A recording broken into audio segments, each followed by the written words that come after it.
Well, I'd certainly expect Leeds to generate the most income. The most potential for change is probably at Birmingham. Fans are impatient.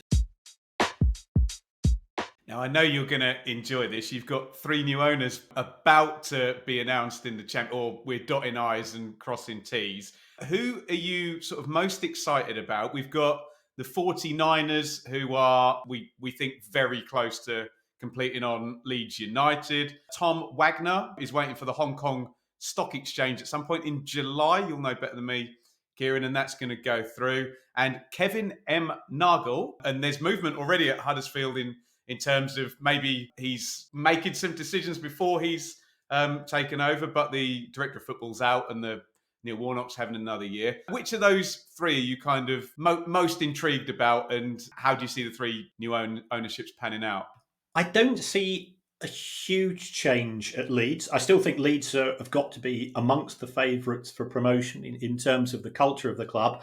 And the reason for that is that the 49ers have had directors on the board of Leeds United in the past few years. So therefore their voices, their concerns, their strategy has been taken into consideration.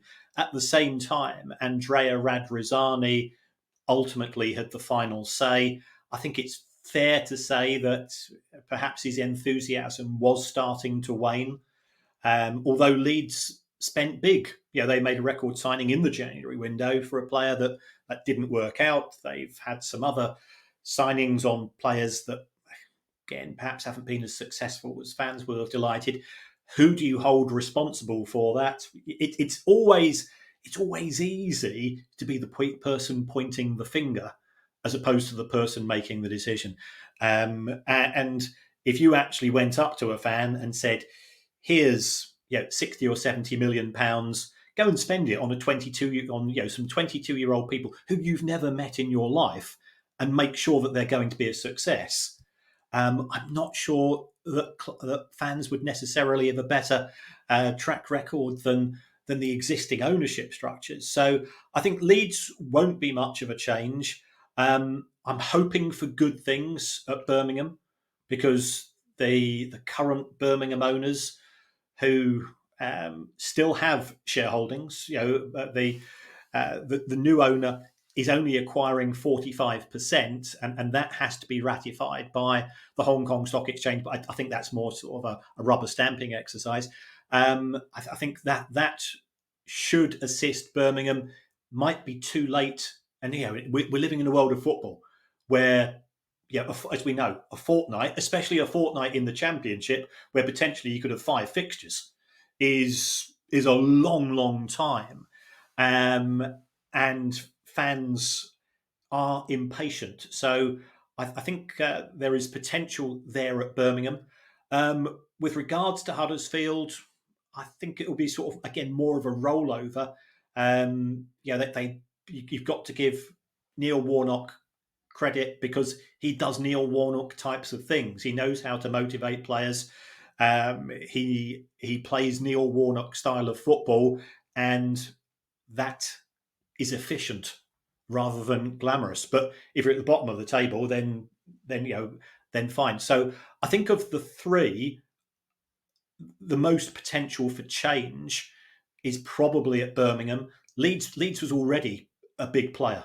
So will it be bigger with the 49ers? I think we have to be a little bit careful because people talk of the 49ers investment as if it's being connected to the US franchise organization, but it's actually not. It's the investment arm, which itself is funded by a load of private individuals. And what their objectives are is to make a financial return.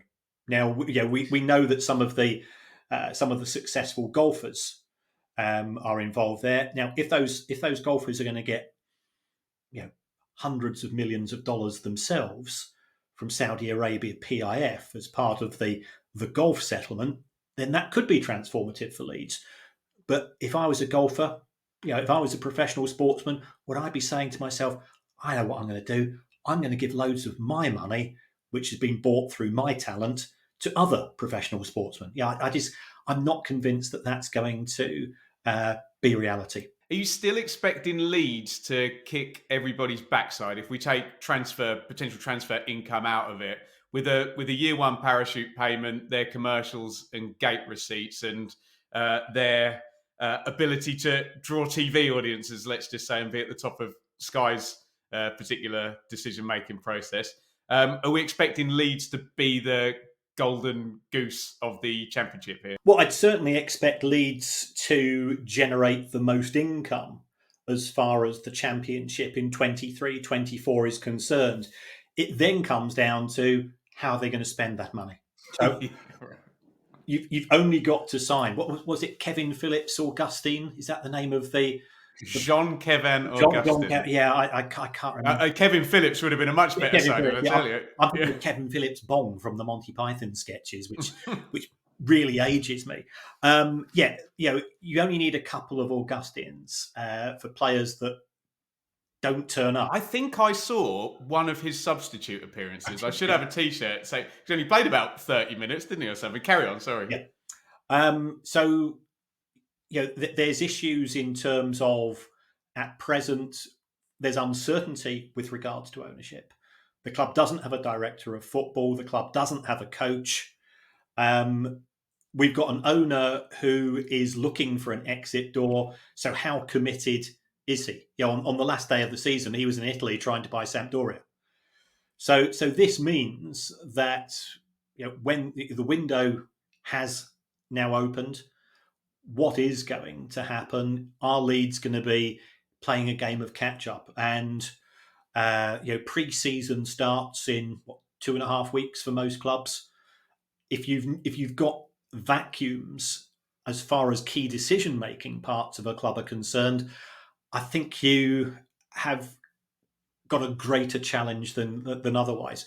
Now, there's no reason why new manager comes in, signs 4 fantastic players. Leeds will have a bigger budget than the vast majority of clubs in the Championship. So I wouldn't say that they are certs, because I honestly think this is the most competitive Championship we've seen for a long, long time. So therefore, nobody's a certainty. But anything outside of the big 6, I think, would be classified as a disaster, certainly by Leeds fans. But in terms of expectations of anybody that's seen the amount of invested in the squad, in the 3 seasons that they had in the Premier League, they spent a lot of money.